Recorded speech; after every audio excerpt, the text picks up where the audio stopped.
I'm reviewing every MCU movie and TV show in chronological order until Avengers Doomsday is released, and this week we're watching The Guardians of the Galaxy.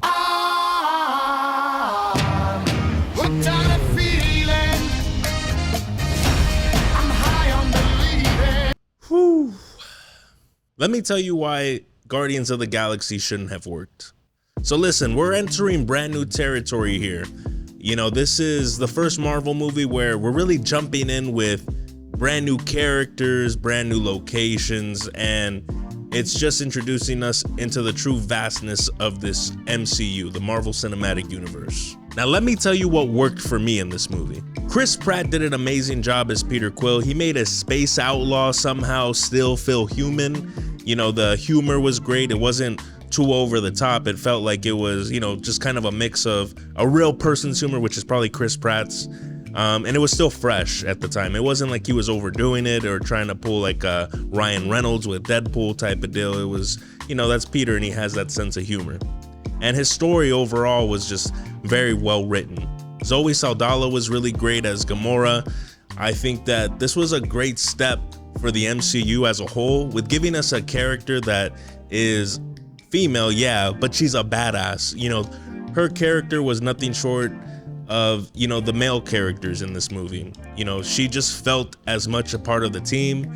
It didn't really feel like she was like a damsel in distress. I know there's, you know, a scene where she gets saved, obviously, but it didn't really hold her back.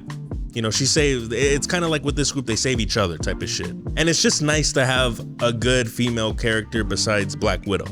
A talking raccoon and a talking tree. I remember going into this movie back in the day for the first time thinking, this is gonna be a shit show. I really didn't think that it was gonna become anything great. I was really considering this was gonna be a flop, but these two characters really became one of my favorites and pretty much the audience's favorite characters too. And with Drax, it felt like he still had sense in this movie. You know, he had his direction. He wasn't just following orders type of deal. It was like he was his own character still, and he could form pretty articulate thoughts. You know, as far as being literal, yeah, that's a funny little quirk of his, but it's not really anything that hinders him. But yeah, he was great in this movie. I think his motives were really heavy as far as, you know, wanting to get revenge for his family that was killed. And the worlds in this movie, dude, I think that's what really made this an interesting movie, is that the different locations that they have are planets, and the characters that you're introduced, like the Collector, he was introduced in Thor: The Dark World. You know, you see him and you're like, damn, this guy does have a lot of shit. You see like a dark elf, a Chitauri, you see this like space dog. Now this is crazy because in earlier videos I used to mention music, and for the most part I would say I don't really give a shit about it, right? And I cut that out as a whole from my videos, but with this I'm bringing it back just because the soundtrack was really good. They had great music, the type of music that I enjoy listening to, and it just felt right in this movie. Overall, there's nothing I really disliked about this movie. Now let's go to the point of this video, right? Why shouldn't have Guardians of the Galaxy worked? I mean, we're just tossed into a whole new scene here. You know, new locations that we've never heard of, new characters. We're seeing a whole bunch of alien shit. It's just beyond what we already knew in the MCU. And we grow for these characters that are super flawed, but they're flawed in ways that I honestly think are super relatable. You know, Peter's kind of a ditz and he's pretty selfish. Gamora has this like dark past that she's trying to, you know, run away from, but also, you know, just turn into a new person altogether.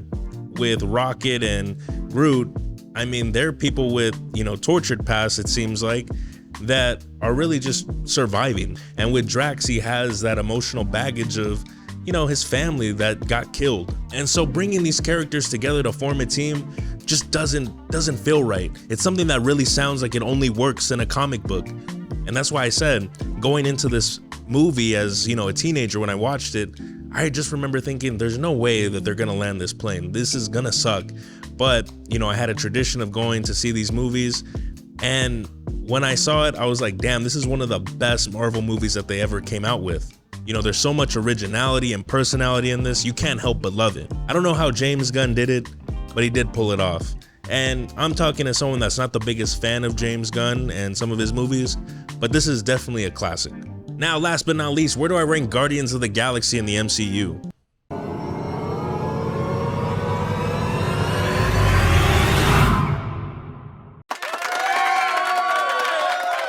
This is crazy because I just gave the first S tier. This is the second S tier. Now, I wasn't expecting it before recording this, to be honest with you. I was thinking this might be A, possibly B.